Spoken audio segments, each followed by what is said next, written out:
안녕하세요. 저는 평소 여기 사연을 즐겨 듣는 돌싱녀입니다. 저는 제 인생에서 고비의 순간 알지 못했던 추악한 진실을 알게 되며 이혼까지 하게 되었는데요. 지금 생각하면 제가 모든 걸 내려놓고 무너질 뻔했던 순간에 이혼을 결심하며 제가 다시 일어날 수 있었다는 생각도 드네요. 도대체 어떤 일이 있었길래 이렇게까지 말하나 싶으실 텐데 바로 저의 사연 시작해 볼게요. 저와 남편의 첫 만남은 엄마와 시모의 소개로 이루어지게 되었었어요. 엄마는 작게 카페를 운영하고 있었는데 거기에 자주 오는 손님이 시모였고 평소 가게에 혼자 커피를 마시러 온 시모가 비슷한 나이 또래 엄마와 많은 대화를 나누며 가까워졌다고 하더군요. 이런저런 이야기를 나누다 가까워진 두 사람은 자연스레 자식들 이야기도 나누었고 그러는 와중 비슷한 나이대의 자식이 있다는 것을 알게 되었던 것이었죠. 그렇게 마음이 맞았던 두 엄마는 자식들의 만남을 주선하게 되었어요. 양가 어머님들이 주선한 자리라 부담스럽기도 했지만 한편으론 다른 사람도 아닌 엄마가 주선한 자리이니 어느 정도 신뢰도가 있는 상태에서 남편을 만나게 되었어요. 막상 만나보니 남편은 제가 생각한 것보다 더욱 괜찮은 사람이더라고요. 말도 잘 통하고 소탈하기도 했고요. 그래서 전 남편과 진지하게 만나다 결혼까지 하게 되었습니다. 결혼 준비도 꽤 순탄했어요. 저희는 정확히 반반 결혼을 했는데 제가 그렇게 하자고 먼저 의견을 냈었죠.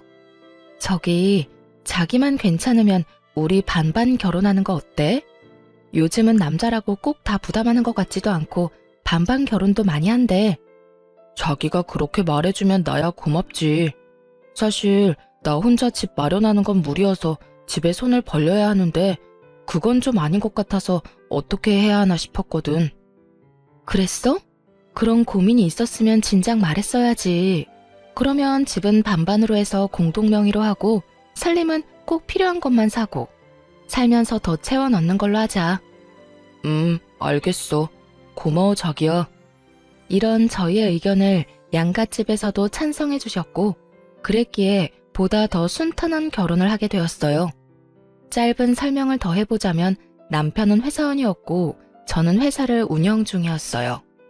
돌아가신 아빠가 차리신 회사였는데 자연스럽게 제가 물려받게 되었고 중요한 일은 엄마의 도움을 받으며 운영 중이었죠. 규모가 큰 편은 아니었지만 재무도 튼튼하고 매출도 꾸준해 회사 자체가 가진 재산이 꽤 되던 터라 돈 걱정은 없는 편이었습니다. 그 외에도 물려받은 건물이 있기도 했고 제가 투자해서 산 집도 2채 정도가 있었고요.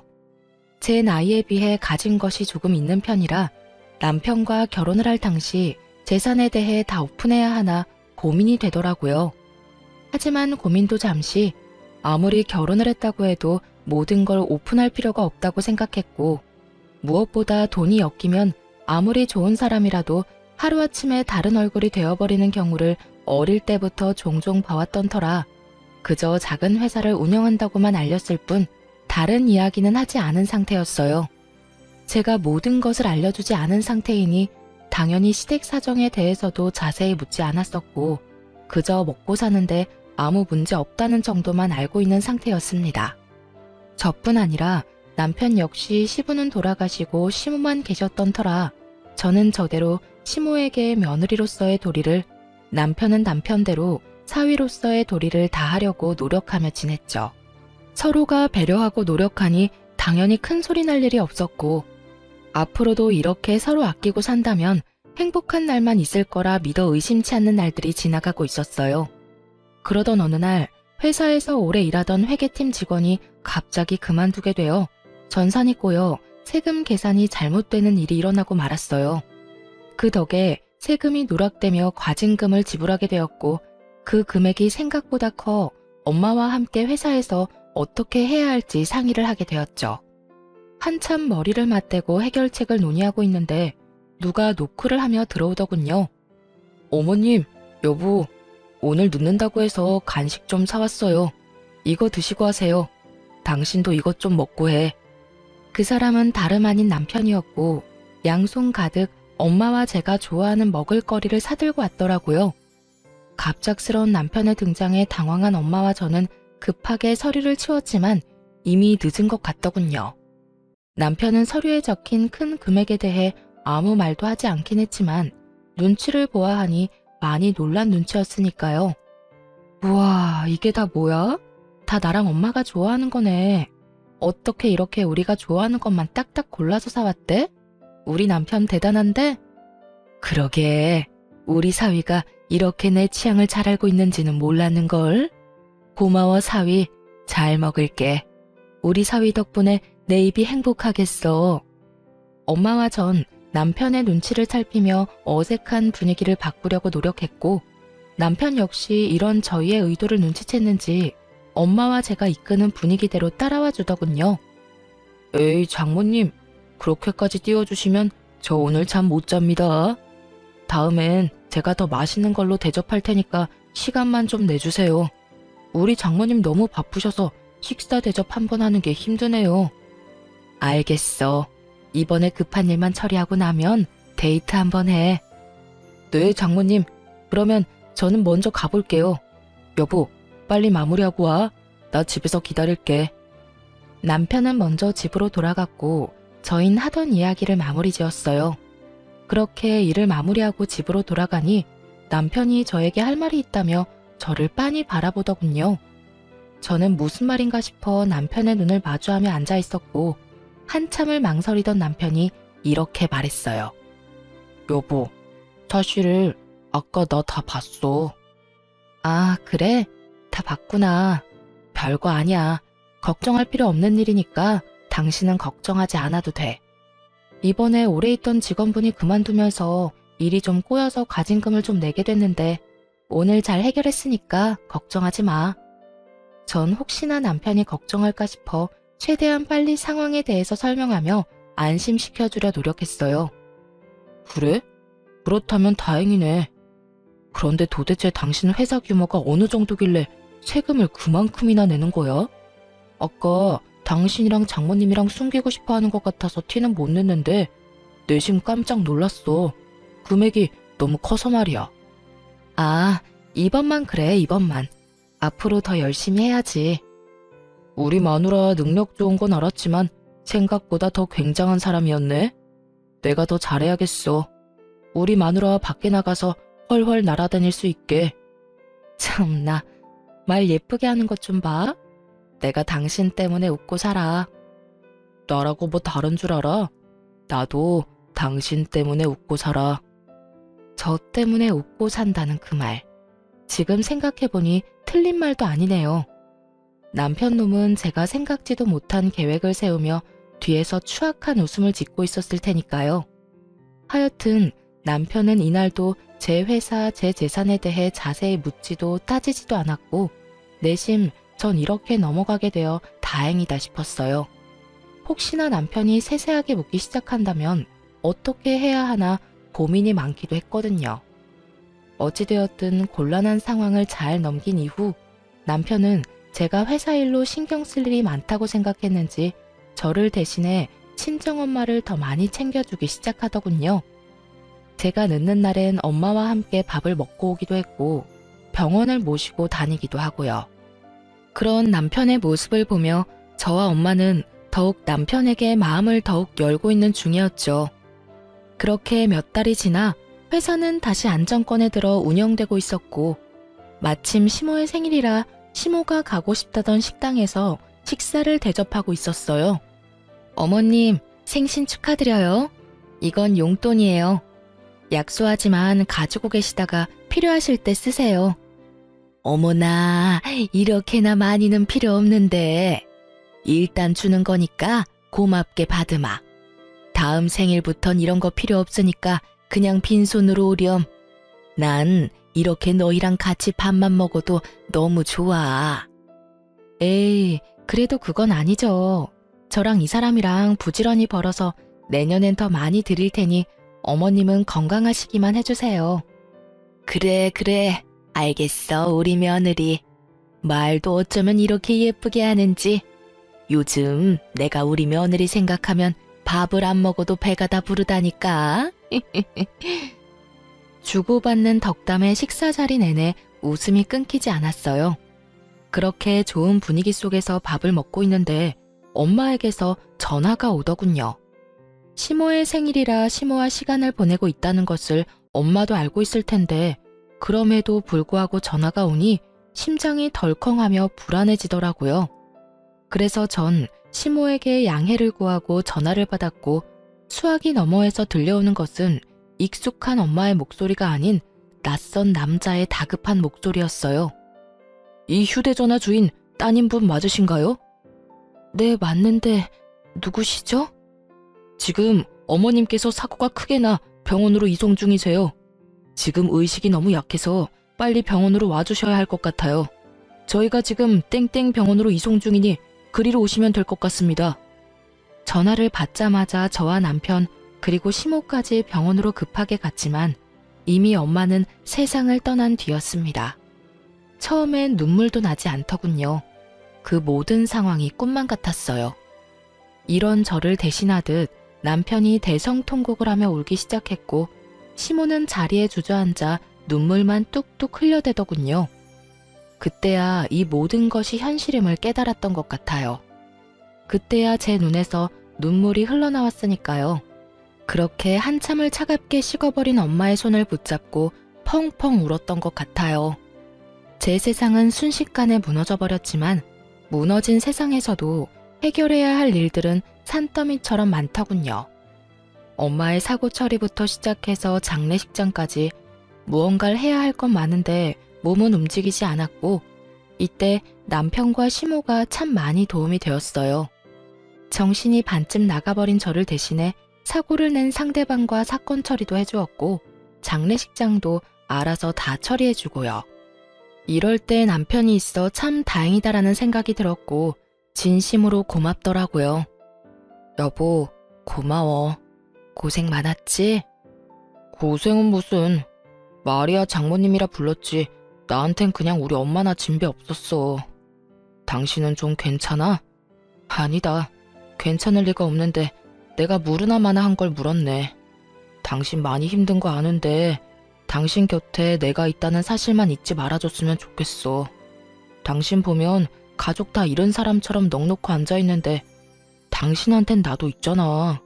나도 당신 가족이니까 잊지 말라고. 고마워. 정말 고마워.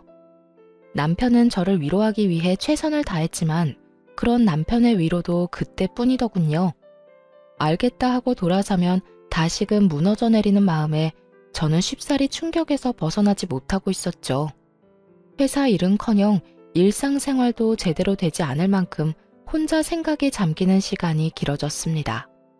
아무리 나쁜 생각을 하지 않으려고 해도 머릿속에 나쁜 생각들만 가득 차게 되고 좋은 곳으로 엄마도 갔을 거라고 아무리 생각해봐도 다시금 찾아오는 우울함 앞에 무너져 내렸어요. 그렇게 정신을 못 차리고 혼이 나간 사람처럼 지내던 어느 날 회사에 급한 일이 생겼다며 연락이 왔더라고요. 요즘 정신적으로 힘들다는 걸 알고 있는 직원들이라 웬만한 일론 연락을 하지 않는데도 급하다고 연락이 왔었죠. 저는 가까스로 정신을 차리고 회사로 향했고 그곳엔 의외의 인물이 저를 기다리고 있더군요. 여보? 당신이 왜 내 자리에 앉아 있어? 네, 그건 바로 남편이었어요. 급하게 회사로 가 사장실로 들어가니 아침에 출근한다며 나간 남편이 떡하니 제 책상에 앉아 서류들을 보고 있는 것이 아니겠어요? 황당, 당혹, 놀람. 많은 감정들이 머릿속을 스쳐갔고 그 모든 감정들을 담은 표정과 목소리로 남편에게 물었죠.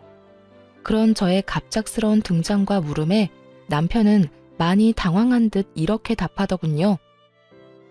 아니 그게 당신이 요새 너무 힘들어하기도 하고 상심도 커서 아무것도 못하는 것 같길래 당신 회사 걱정이 돼서 내가 대신 나와서 일 좀 보고 있었어.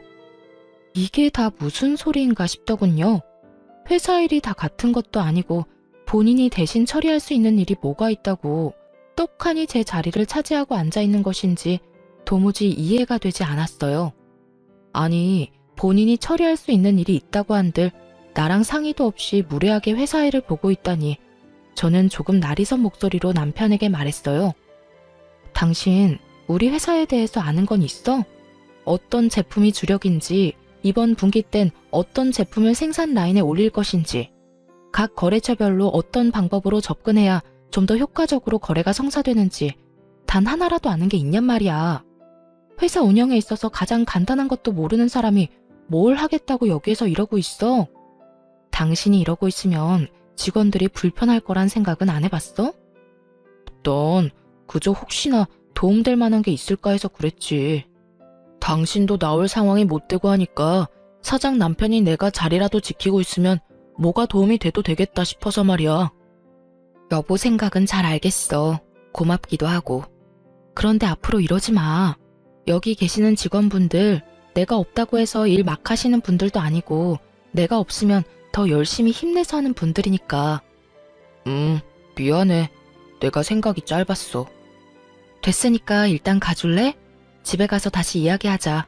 급하게 처리해야 할 일 있다고 해서 나온 거라 얼른 처리해줘야 해. 저의 불호령에 남편은 허겁지겁 자리를 떠났고 전 남편이 돌아가자마자 저의 일을 대신해서 처리해주던 이사님을 불러 도대체 언제부터 남편이 회사로 출근했냐고 물어보았죠. 저의 물음에 이사님은 기다렸다는 듯이 그간 남편의 행적에 읊어주기 시작했어요. 일주일 됐어요. 정확히 일주일 전부터 사장실로 출근하기 시작하더니 회사 규모부터 시작해 매출까지 하나하나 다 묻고 체크하기 시작하더군요. 아무래도 이상해서 정확히 알려주진 않았는데 사장님 책상 위에 올려진 결제 서류를 봤다고 하면 대충 계산을 썼을 거예요. 진작 연락 좀 주시지 그러셨어요. 그게 사장님이 워낙 힘들어 하시는 것도 그렇고 그래도 남편분이니까요. 더 지켜보려고 했죠. 그런데 그제부턴 아예 자기가 회사를 운영할 것처럼 말하고 다니길래 이건 아니다 싶어서 급하게 사장님께 연락드린 거예요. 그럼 급하게 처리해야 한다는 일이 이거였나요? 네. 아무리 사장님이 힘드신 상황이어도 일을 시켜본 적도 없는 남편한테 회사를 맡길 사람은 아니라고 믿었으니까요. 이사님의 이야기를 듣고 있자니 정말 기가 막히고 코가 막히더군요. 제 앞에선 회사에 대해선 아무것도 관심이 없는 척하던 남편이 뒤론 이런 짓을 하고 있을 거란 생각도 하지 못했던 터라 충격이 크기도 했고요.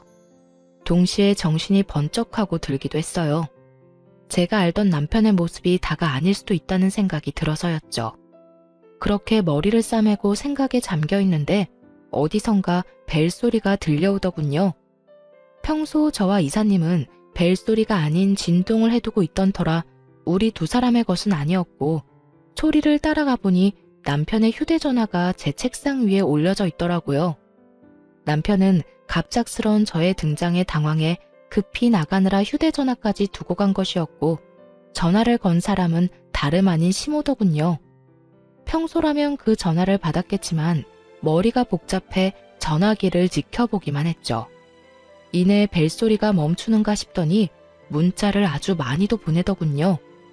연이어 울리는 알림음에 잠금 화면 밖으로 보이는 내용들만 봤는데 정말 아찔하고 혈압이 오르는 내용들밖에 없더라고요. 덕분에 저의 흐트러졌던 정신을 꽉 잡게 해주는 결정적 계기가 되었죠. 아들, 오늘도 그 회사로 출근했니? 어때? 그때 봤던 것처럼 회사 규모가 생각보다 크니? 그래서 네가 챙길 거는 좀 되는 게야?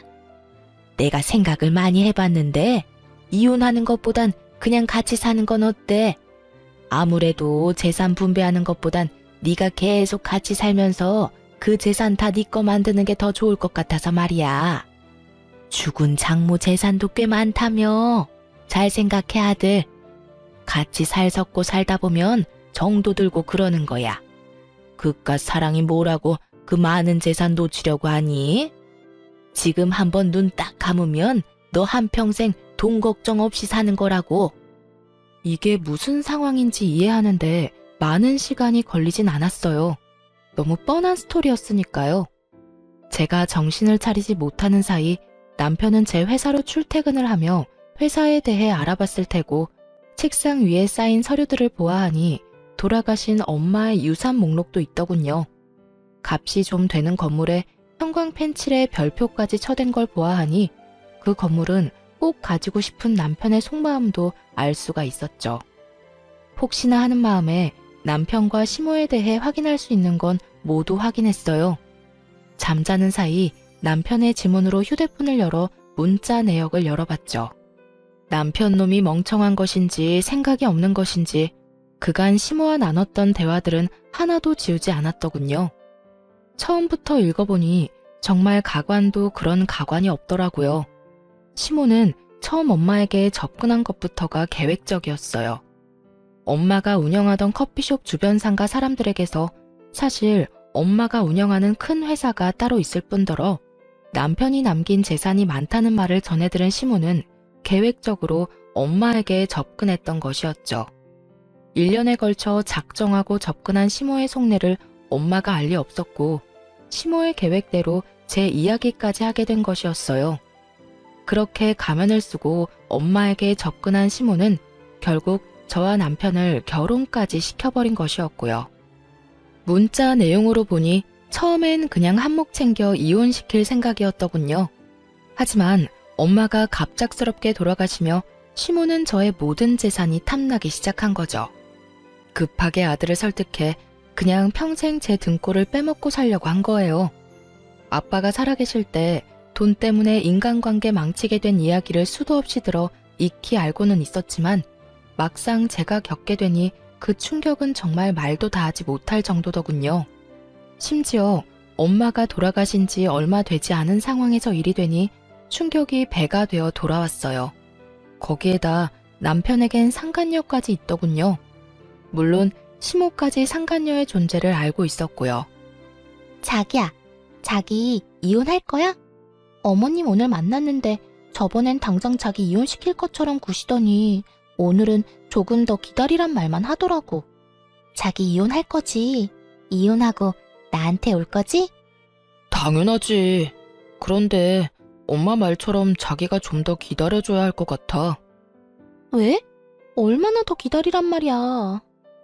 사실 좀 오래 걸릴 것 같기도 해. 자기도 알다시피 그 여자 엄마도 죽었잖아. 그런데 남긴 유산이 꽤 되더라고. 결혼까지 하고 이때까지 살았는데 이대로 재산 조금 뜯어내고 이혼하는 건 너무 아까운 것 같아서 말이야. 이왕 이렇게 된 김에 제대로 뜯어내야 하지 않겠어? 재산이 그만큼이나 돼? 그래. 건물부터 집까지 한두 푼이 아니더라니까. 그러니까 자기가 조금만 더 참고 이해해줘. 정말 가관이더군요. 장모님 하며 알랑방귀를 낄 때는 언제고 그 여자 엄마라고 칭하는 걸 보는데 정말 돌아가신 엄마가 불쌍해 눈물이 왈칵 쏟아질 것만 같았어요. 겨우 진정을 한 저는 일단 모든 문자를 사진으로 찍어두었고 남편과 시모를 한 방 먹일 계획을 세우기 시작했어요. 남편의 눈치를 살피니 당장 이혼을 할 것 같진 않았고 시모의 말을 진지하게 고민하는 것처럼 보였기에 저는 천천히 계획을 실행하기 시작했죠. 그렇게 한 달이 지난 어느 날 남편은 은근슬쩍 저에게 유산에 관해서 물어오더군요. 여보, 내가 다른 뜻이 있는 게 아니라 걱정이 돼서 하는 말이니까 오해하지 말고 들어봐. 당신 장모님 유산 정리는 잘한 거야? 내가 보려고 본 게 아니라 우연히 장모님 유산 목록을 보게 돼서 말이야. 보니까 건물도 있고 땅도 있던데. 당신 워낙 이리저리 바쁘고 힘들었잖아. 그런 사람이 건물이고 땅이고 신경 쓸 시간이 있을까 싶더라고. 아, 그거? 잘 정리했어. 사실 잘 정리한 것도 아니지. 어? 그게 무슨 말이야? 무슨 일 있어? 그게 사실은 요즘 회사가 좀 힘들어. 그래서 그것들 다 처분해서 회사에 다 쏟아부었어. 아빠가 살아생전 고생해서 일군 회사 내 손으로 망하게 할 순 없잖아. 그래서 엄마 유산으로 일단 급한 불부터 껐지. 남편은 제 말에 태세를 받고 침까지 튀기며 저를 몰아붙이기 시작하더군요. 뭐? 그렇게 탄탄하던 회사를 갑자기 왜?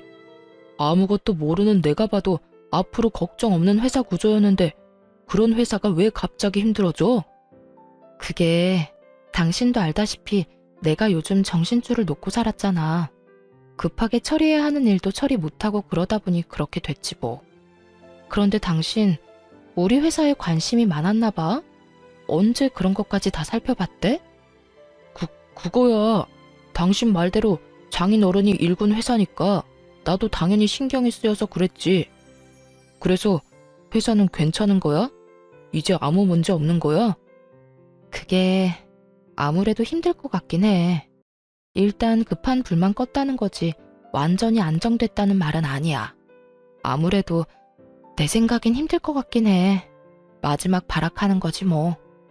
저의 말에 남편은 생각이 많아진 듯 아무 말도 없더군요.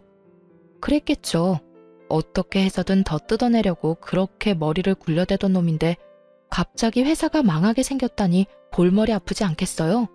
거기에다 그렇게 눈독을 들이던 땅이고 건물이고 다 팔아 망해가는 회사에 다 쏟아 넣었다니 남편놈 입장에선 미치고 팔짝 뛸 노릇이었겠죠. 하지만 남편은 더는 저에게 무어라 말을 하지 않았고 저는 정확히 일주일 뒤 결국 회사를 정리하게 된 사실을 알리게 되었죠. 여보, 나 오늘 회사 정리했어. 힘써봤는데 아무래도 무리였나 봐. 제 말에 남편은 그야말로 노발대발 화를 내며 되레 저에게 따져 묻기 시작했어요. 뭐? 그게 정말이야? 당신 제정신이야? 결국 이렇게 문 닫을 거였으면 장모님 유산은 때려붙지 말았어야지. 돈은 돈대로 날리고 회사는 회사대로 망하고 그게 무슨 멍청한 짓이야? 나라고 뭐 마음 편한 줄 알아? 나라고 회사 문까지 닫게 될 줄 알았겠냐고. 아, 그래서 정말 남은 재산이 하나도 없는 거야? 그 많던 돈이 하나도 없다, 이 말이냐고. 그게 뭐 나도 잘 모르겠어. 저는 우물쭈물 대답을 회피했고 남편은 마지막 발악을 마치고 집을 나가버리더군요. 됐어. 당신 표정 보니까 대충 알겠어. 그러게 나라도 나가서 돕는다고 할 때 가만히나 있지 이게 다 뭐야? 아우 짜증나. 그게 다 얼만데. 당신 얼굴 보고 있으려니 짜증나서 안 되겠어. 난 나갈 테니까 잠을 자든 울고 있든 알아서 해. 그렇게 나간 남편은 집으로 돌아오지 않았고 그 덕분에 편안한 마음으로 꼼꼼히 이혼을 준비하게 되었습니다. 생각보다 제가 가진 증거들은 많았고 변호사분과 만나 상담을 하며 진행하니 더 빨리 정리가 되더라고요. 대충 정리도 됐겠다. 언제 이혼 통보를 하나 고민하고 있는데 마침 시모에게서 연락이 오더군요. 예, 지금 당장 집으로 좀 건너오거라. 왜요? 무슨 일인데요? 어른이 오라고 하면 네 하고 올 것이지 왜요는 무슨 왜요야. 잔말 말고 얼른 와. 사람이 변해도 어쩌면 이렇게까지 변할 수 있는지 온몸에 소름이 끼치며 무섭다는 생각마저 들더군요. 그러면서 오늘이 디데이구나 하는 생각에 신나기도 했고요. 그렇게 들뜬 발걸음으로 시댁에 도착하니 그곳엔 시모와 남편 그리고 상간녀까지 저를 기다리고 있더군요. 남편의 휴대전화를 봤을 때 상간녀의 존재를 알았던 터라 놀랍지도 않았어요. 하지만 엄연히 아직까진 내가 며느리이자 부인인데 당당히 상간녀까지 시모 옆에 앉힌 꼴을 보는데 어이가 없다 못해 웃음이 다 나더라고요. 그런 제 마음을 아는지 모르는지 시모는 제가 엉덩이를 땅에 붙이고 앉기도 전에 본론을 꺼내더군요. 예, 너 그만 우리 아들이랑 헤어져 줘야겠다. 이혼하라니 말이야. 들어보니 너 쫄딱 망했다고 하던데 망한 너랑 계속 살아봤자 뭐 하겠니? 평생 같이 고생밖에 더 하겠니? 제대로 앉지도 않았는데 이혼 말을 들으니 아무리 예상했었어도 화가 치밀어 오르더라고요. 그래서 저 역시 적대적인 감정을 숨기지 않고 되물었죠. 그러니까 지금 제가 망했으니까 이혼하란 이 말이죠? 망했으니 함께 힘을 합쳐 잘 살아보라는 게 아니라 같이 잘 살긴 뭘 잘 살아? 누구 고생시키려고? 말이야 바른 말이라고. 사돈 주고 네가 제정신으로 살긴 했니?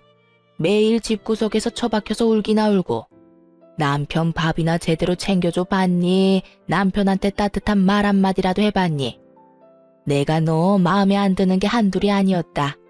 그나마 깔고 앉은 재산이 많아 어떻게 해서든 이혼만은 안 시키고 살리려고 했더니 그깟 부모 죽은 게 뭐라고 정신 빼놓고 살다가 그 많은 재산도 말아먹고 이런 꼴 보기 싫어서 네 엄마가 그렇게 돌아가신 게야. 너 회사 말아먹는 꼴 보기 싫어서. 이게 무슨 미친 소리인가 싶더군요. 그렇지 않아도 내가 이 미친 시모 생일 챙기느라 우리 엄마 혼자 외롭게 세상을 등졌을 생각만 하면 아직까지 눈물이 앞을 가리는데 우리 집 재산이나 노린 주제에 감히 엄마를 입에 올리니 화가 치밀어 참을 수가 없더군요. 말이 좀 심하네요. 아무리 상황이 이렇다고 한들 돌아가신 저희 엄마 이야기를 그딴 식으로 하는 건 아니죠. 이것 봐라. 사사건건 말대꾸 하는 것도 모자라 감히 시어미를 그런 식으로 노려보는 거. 네가 그딴 식으로 구니 내가 널 예뻐할 수나 있겠니? 돈 줄 땐 예뻐 죽겠다고 이런 복덩이가 없다고 하더니 망했다는 말 들으니까 제가 미워 죽겠나 봐요? 왜? 눈에 가시 같진 않으시나요? 왜 아니겠니? 너 보고 있으면 눈이 콕콕 쑤시는 게 찝찝하고 기분까지 나빠져 온다. 그러니까 얼른 이혼한다는 대답이나 내놓고 썩 꺼지거라. 온 김에 여기 서류에 도장까지 찍어주면 더 좋고. 언제 서류까지 준비한 것인지 시모는 이혼 서류를 내밀며 꼴 보기 싫어 죽겠다는 듯 고개를 세차게 흔들더군요. 그런 시모의 언행도 어이없고 화가 나는데 그보다 저를 더 화나게 했던 건 남편과 상간녀의 언행이었어요. 엄마, 긴 말 할 것도 없어. 야, 엄마 말 잘 들었지? 내가 너 진짜 좋아서 결혼까지 했겠냐? 솔직히 너 재산 말곤 볼 거 뭐 있냐? 여자가 싹싹 가기를 해. 그렇다고 애교가 있기래. 무슨 목속 세워둔 것도 아니고 뻣뻣해서는. 이때껏 아무 말 안 하고 데리고 산 것만 해도 고맙다고 생각해라. 아, 그리고 소송 같은 건 할 생각도 하지 마. 증거도 없을 거고 괜히 없는 살림에 변호사 선임 비용 같은 거 쓰지 말란 말이야. 그러게. 그냥 조용히 이혼해주세요. 들어보니 요즘 사정도 좋지 않다고 하던데. 괜히 시간 낭비, 돈 낭비하지 말자고요. 그리고 될 수 있으면 빨리 이혼 좀 해주실래요? 아, 이혼까지 요구당하는 마당에 빨리 해주기까지 해야 하나 봐? 내가 왜 그래야 하지? 내가 사실 지금 임신을 해서요. 배부르기 전에 드레스는 입어야 하지 않겠어요? 그러니까 같은 여자로서 배려 좀 하라고요. 드레스 입어봤으니까 알 거 아니에요. 배 나오면 예쁜 드레스 못 입는 거. 처음부터 끝까지 제 앞에서 이리도 당당했던 이유가 다른 것도 아닌 임신이었다니. 저런 부모들 사이에 태어날 아기가 불쌍할 지경이었어요. 전 파렴치한 세 사람의 말이 끝나자마자 크게 웃어버렸고 그런 저를 세 사람은 미쳤냐는 눈빛으로 쳐다보더군요. 당신 미쳤어? 회사 망하고 이혼까지 하게 생기니까 드디어 정신줄을 놔버린 거야? 당신이 미치든 말든 상관없는데 이혼은 해주고 미쳐. 누구 고생시키려고 지금 정신줄을 놔버리는 거야? 야, 나 안 미쳤으니까 걱정하지 마. 이혼하자고? 그래, 이혼하자. 애까지 가졌다는데 이혼해야지. 정말이야?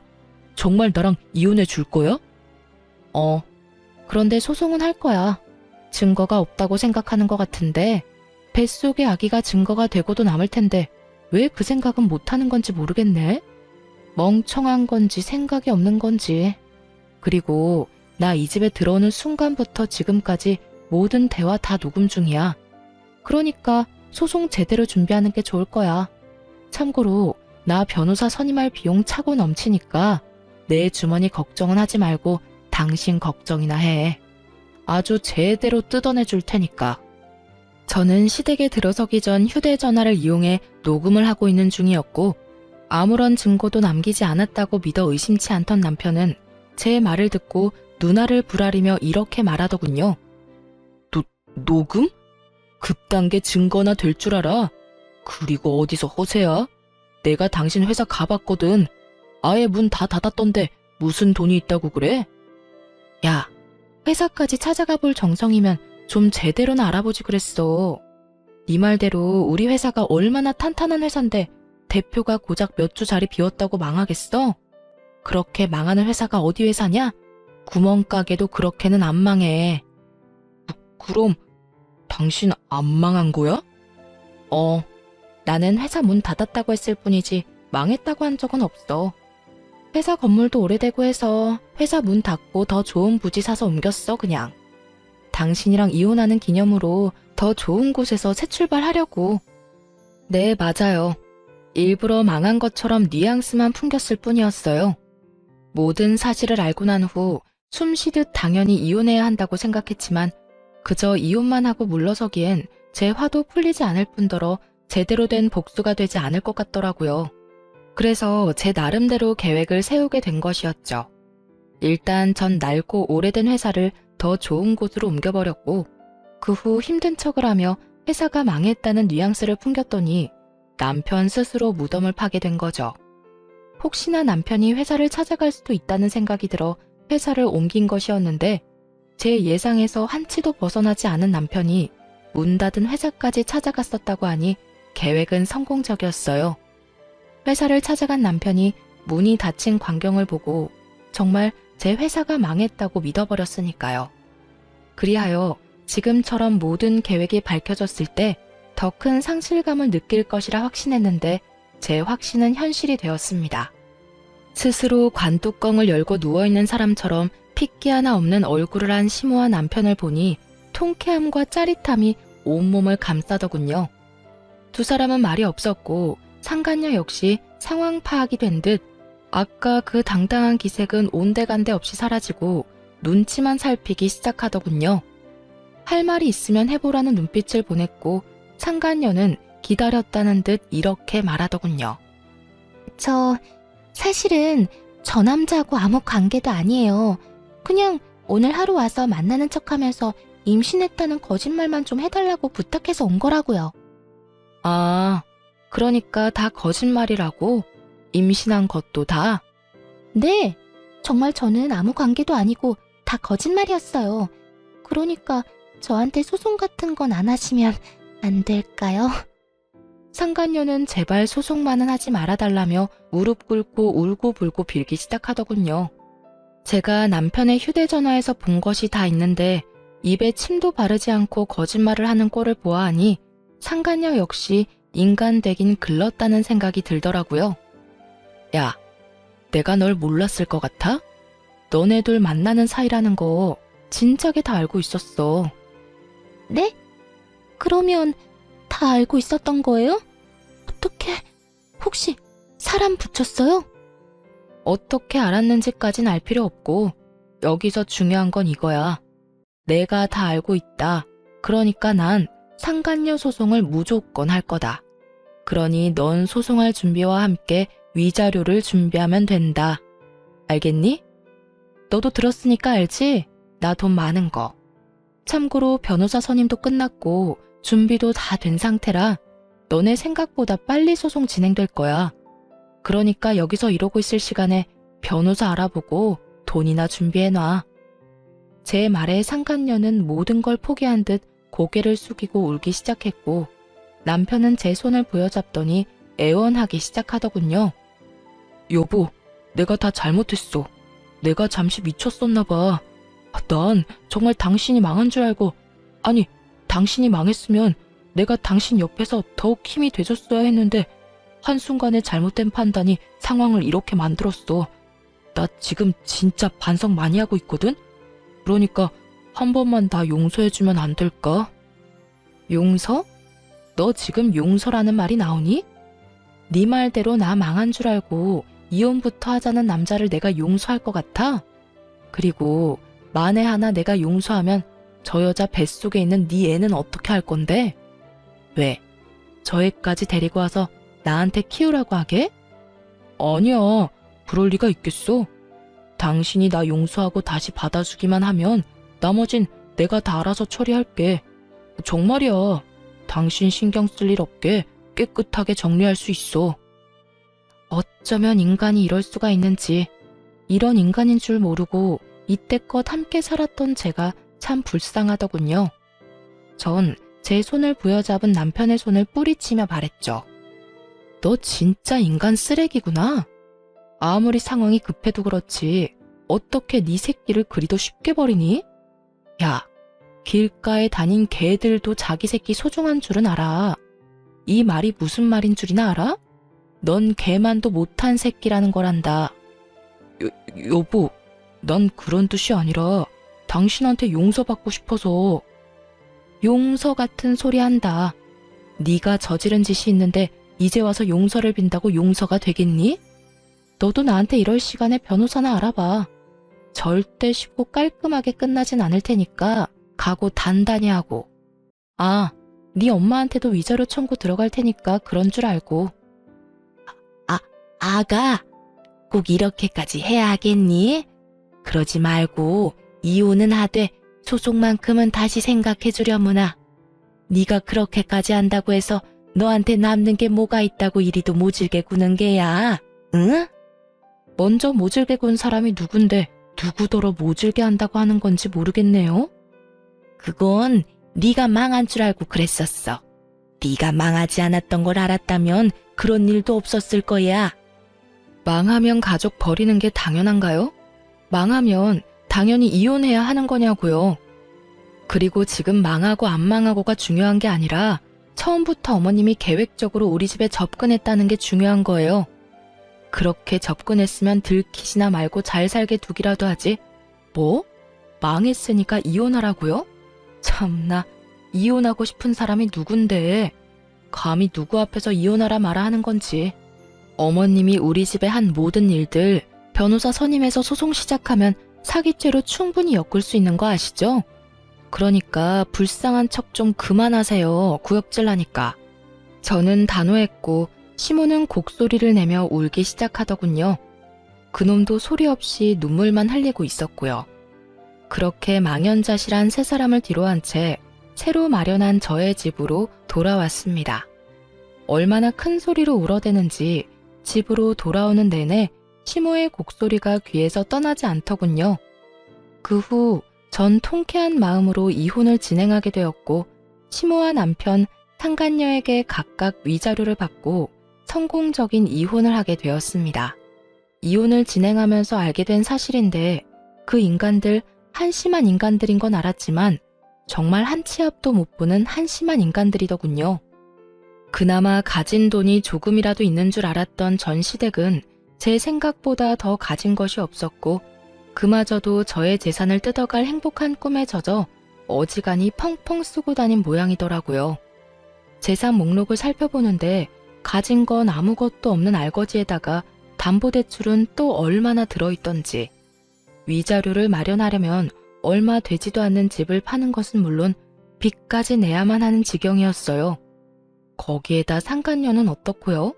상간녀 역시 가진 것 없는 여자에다가 어디 도움 구할 곳도 변변치 않아 보였어요.